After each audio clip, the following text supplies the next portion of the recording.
মানুষ মারা গেলে পর্যন্ত কান কেটে ফেলবেন, নাক কেটে ফেলবেন, জায়েজ আছে না? একটা মরা মানুষেরও আপনি কান কাটতে পারবেন না, নাক কাটতে পারবেন না, চোখ তুলতে পারবেন না, কারণ তার একটা সম্মান আছে, সে উনি আদম সন্তান। দুঃখজনক হলো সত্য, আমরা একটা জিনিস দেখে আশ্চর্য হলাম, যিনি পালিয়ে গেছে তিনি মেজর বজলুল হুদাকে একেবারে সরাসরি জবাই করেছে। আরে ভাই, মানুষটা মারা গেছে ফাঁসি দেওয়ার পরে, আপনি জবাই করতে গেলেন কোন কারণে? তার নাক কাটা, মুখ কাটা, চোখ তোলা তো জায়েজ নেই, আর আপনি একদম সরাসরি গলা কেটে ফেললেন।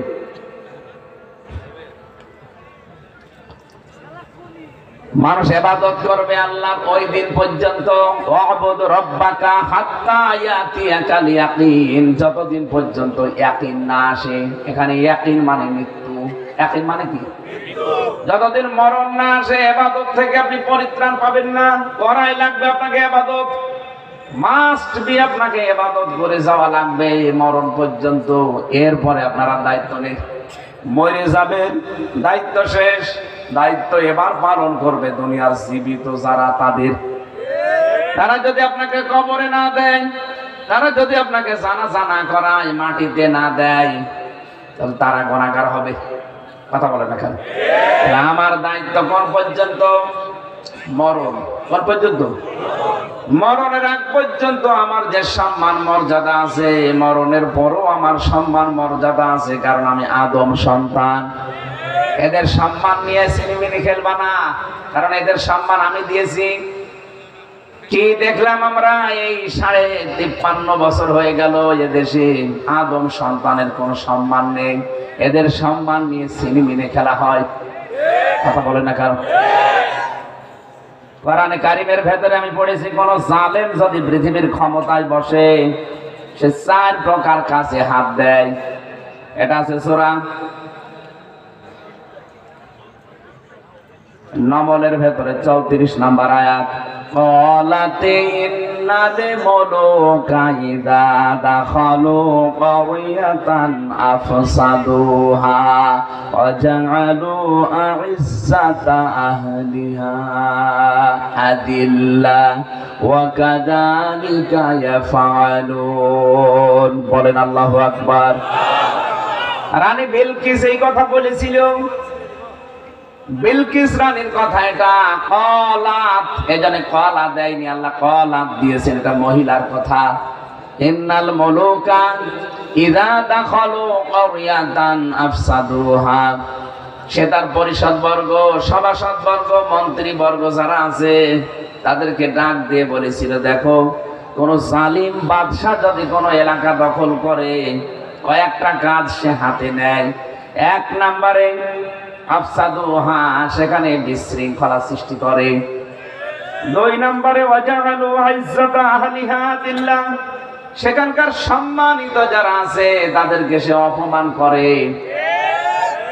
আমরা দেখতে পেলাম এই 15.5 বছরে এই 2টা কাজ বেশি হয়েছে। এমন কোন দিক বিভাগ নেই যেখানে বিশৃঙ্খলা হয়নি। 2 নম্বরে দেশের সম্মানিত মানুষ যারা, তাদেরকে ধরে ধরে অপমান করা হয়েছে। সিরাজগঞ্জের সন্তান মাওলানা রফিকুল ইসলাম খান, একটা প্রথিতযশা রাজনীতিবিদ, একজন আলেম, তার ডান্ডা বেড়ি পরিয়ে কোর্টে তুলেছে।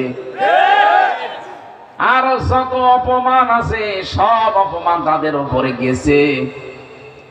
যত আলেম আমরা দেখেছি জেলখানায়, আলেমদের ডান্ডা বেড়ি দিয়ে, হাতে হ্যান্ডকাপ দিয়ে, মাথায় দড়ি লাগিয়ে তারা টানতো ছাগলের মতো।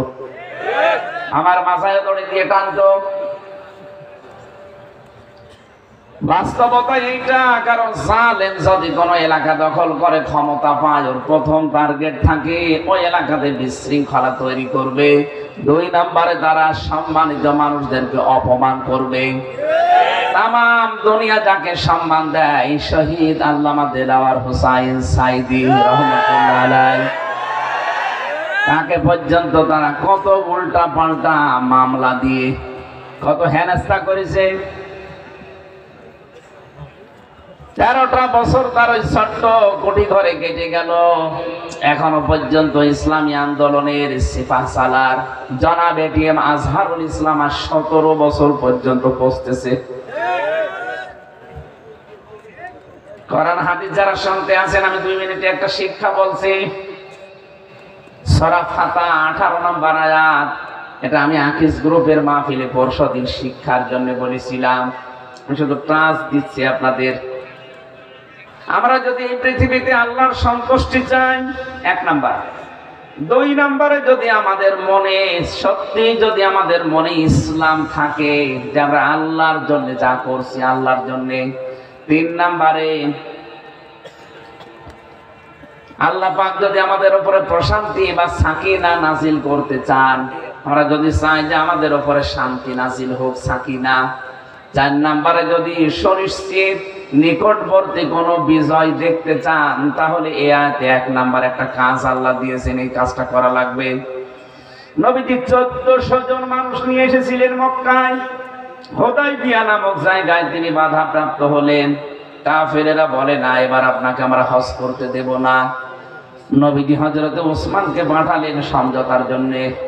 ওরা ওসমানকে ধরার পরে আটক করে ঘোষণা দিয়েছে কতিলা ওসমান, হত্যা করে ফেলেছে ওসমানকে।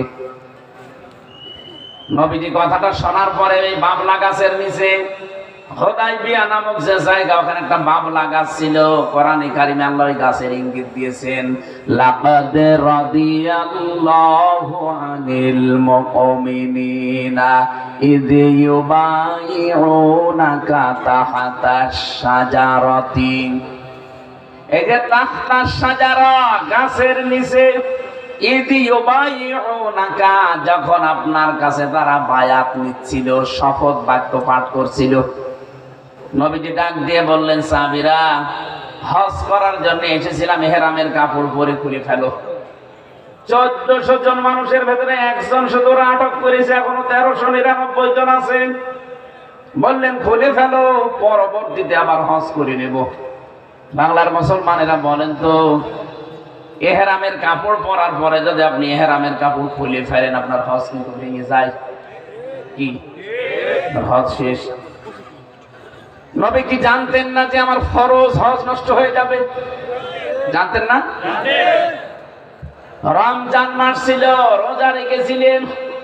বিশ্ব নবী ডাক দিয়ে বললেন, না রোজাও ভেঙে ফেলো, দরকার নেই, পরবর্তীতে করে দেব। বলেন, 2টা ফরজ বিধান তিনি এখানে বাদ দিয়ে দিচ্ছেন, একটা হজ আর একটা রোজা। ডাক দিয়ে বললেন, আমি এই যে হাত লাগালাম, আমার হাতের ওপরে তোমরা হাত দাও। 1399 জন হাত দিয়েছে। নবীজি নিজে বাম হাতটা উপরে দিয়ে বললেন, আজকের এই বায়াতের রিদওয়ানের উপরে আমার আল্লাহ খুশি হয়ে আয়াত নাজিল করে আমাকে শুনিয়েছে, লাকাদ রাদিয়াল্লাহু আনিল মুমিনিন। এই মুমিনদের উপরে আমার আল্লাহ অবশ্যই রাজি হয়ে গেছেন। রাজি হবেন না, হয়ে গেছেন। রাদিয়া এটা মাজি, অতীতের শব্দ, পাস্ট। আল্লাহ মজারে যদি দিতেন তাহলে একটু সমস্যা হতো। আল্লাহ মাজি দিয়ে জানিয়েছেন, হে নবী, যারা আপনার হাতে হাত দিয়েছে ঘোষণা শুনিয়ে দেন, আমি কিন্তু তাদের উপরে রাজি অলরেডি হয়ে গেছি। কি কি বাক্য পাঠ করিয়েছিলেন? নবীজি বলছিলেন, সাহাবীরা, আজকে যেহেতু আল্লাহ এই বায়াতের উপরে রাজি অলরেডি হয়ে গেছে, আমার উসমান তো এখানে নেই, আমি এই বাম হাতটা উপরে দিয়ে দিলাম, আমার এটা উসমানের হাত হিসাবে আল্লাহ যেন কবুল করে নেয়।